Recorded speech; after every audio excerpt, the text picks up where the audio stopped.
Hey, welcome back to my channel. Something big is happening behind the scenes, and hardly anyone's talking about it. The very tariffs meant to protect American industry are now bleeding it dry, while the country next door is quietly cashing in. What started as a patriotic policy has turned into an economic boomerang, one that's shaking the auto industry to its core. President Trump has really sort of brought a lot of people out to think that tariffs might be something that's useful in America's economic arsenal in a way that hasn't been used in the past. We turn now to the growing level of economic uncertainty surrounding the North American auto industry. The big three are navigating a new era as they deal with the impact of President Trump's tariffs. Now, General Motors and Stellantis are already feeling the impacts, and now we're waiting to hear from Ford. GM says its second quarter profits fell by $1 billion. Stellantis says it lost $2.7 billion in the first half of the year, partially due to tariffs. In just months, automakers across the U.S. have seen production costs skyrocket by over $108 billion, all because of a 25% tariff slapped on imported cars and parts. The move was supposed to defend American jobs, but instead, it's creating a shockwave from Detroit to Texas. The big three, Stellantis, GM, and Ford, are now shouldering nearly $42 billion in extra costs. Even the global giants aren't spared. Toyota's profit forecast dropped by other $1.4 trillion. That's about $9.5 billion gone. While GM reported $4.5 billion in projected losses, and Stellantis plunged $2.3 billion into the red in just half a year. But here's what no one saw coming. While the U.S. struggles to keep its plants running, Canada is quietly building an empire of its own. We begin with what the federal and Ontario governments are calling a game changer for Canada's auto industry. Together, they announced Japanese automaker Honda is investing $15 billion to build 4 new manufacturing plants in Ontario. And basically outlining what the company will be doing when it comes to electric vehicles, and that has given shares of Toyota a nice pop today, up more than 2%, as the company has said, look, we are going to be investing $35 billion in electric vehicles. The same tariffs that are crippling Detroit are fueling a surge of EV and battery investment north of the border.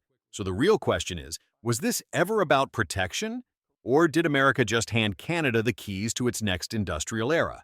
Before we begin, hit that like button if you're finding this eye-opening. It really helps us beat the algorithm.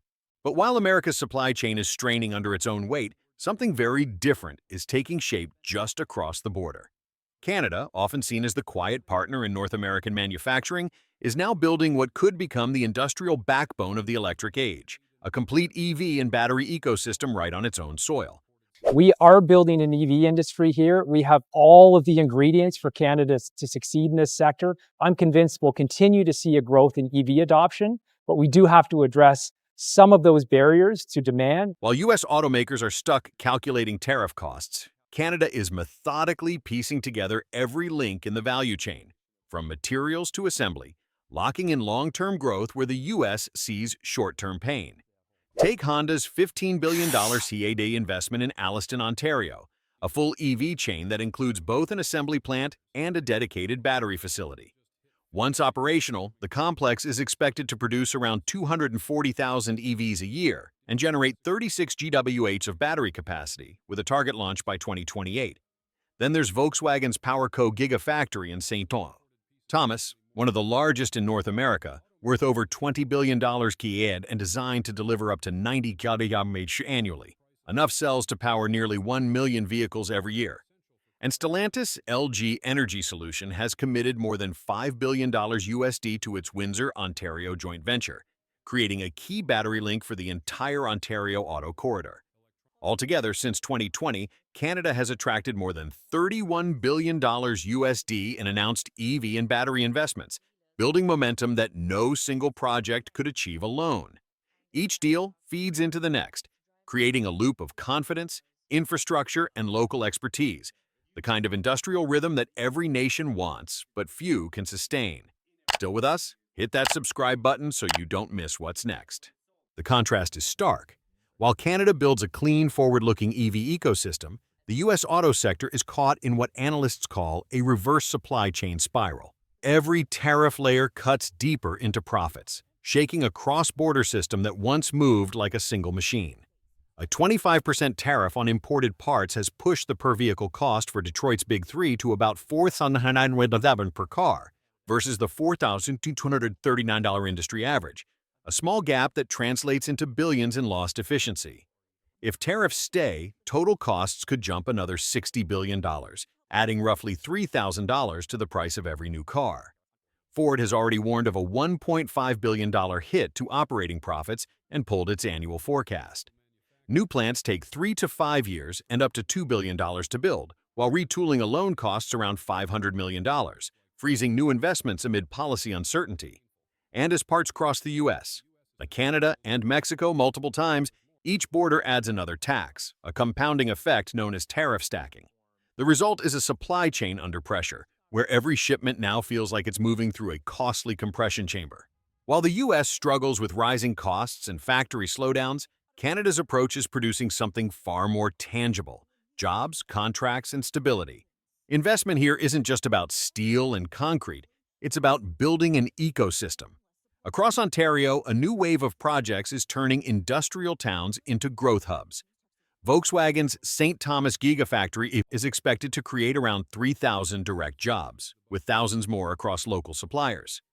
In Oakville, Ford's F-Series Super Duty expansion secures about 1,800 positions, plus another 150 at Windsor's engine plant, protecting traditional auto workforces during the EV transition. GM's CAMI plant in Ingersoll has already shifted to full EV production, assembling the BrightDrop Zevo 600 and anchoring a new green logistics network. Meanwhile, material suppliers like PowerCo Future M and Asahi Kasei are setting up in Ontario, producing key battery components locally and driving down costs through integration. Together, these projects are forming what analysts call a resilient industrial loop, one where local manufacturing, energy, and materials reinforce each other to weather global economic swings. Canada's strategy goes beyond incentives. It's about commitments. While other countries announce slogans, Canada writes clauses. Every deal comes with a condition. If a company takes public support, it must keep production, or replace it with an equivalent investment. It's a logic built not on emotion, but on insurance, protecting capacity even when the market shifts. Through a mix of EV supply chain tax credits and joint federal-provincial funding, Ottawa has turned subsidies into structured partnerships.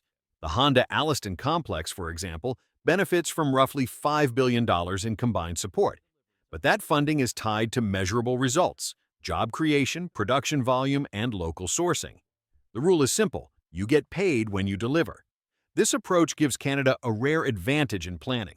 With EV projects typically taking 3 to 5 years and $1 to $2 billion to build, the country's stable framework helps lock in corporate capital early, long before political cycles can interfere. Meanwhile, infrastructure investment in ports and logistics, often backed by public-private partnerships, lowers export costs and strengthens cold chain and component flows. Perhaps most importantly, Canada's transparent environmental and energy standards streamline approvals. Projects move faster, permits face fewer delays, and investors see predictability, the single most valuable currency in today's volatile industrial landscape. Slogans are easy, structure is hard. The U.S. vowed to bring jobs back, but the numbers tell another story. As costs climb and EV projects stall under policy uncertainty, market share is quietly slipping away. Stellantis has already paused operations in Canada and Mexico to navigate the 25% tariff maze, disrupting its cross-border rhythm and leaving workers in limbo. The traditional combustion lineup is squeezed between rising costs and shifting consumer tastes, eroding once reliable profits. Tax and policy instability are now slowing the very reindustrialization America hoped for. When the rules can change mid-game, capital stays on the sidelines. And as parts cross borders multiple times, tariff stacking effectively taxes the U.S. on its own scale advantage. The outcome? A fractured production system where Canada locks in batteries and components, while the U.S. pays more just to keep its lines running. In the end, today's win could still face tomorrow's test. If Canada evolves from a capital magnet into a self-sustaining tech ecosystem, its edge may become lasting industrial security. But if not, this boom could prove temporary, a surge that ebbs once global tides shift. The risks are clear. Battery material prices, interest rates, and EV demand can all swing sharply, challenging even the best policy designs. Energy costs and environmental standards will shape the hidden math of competitiveness. Power prices, permits, and timelines can decide who stays ahead. To maintain momentum, Canada must diversify export markets and prevent over-reliance on any single trade partner.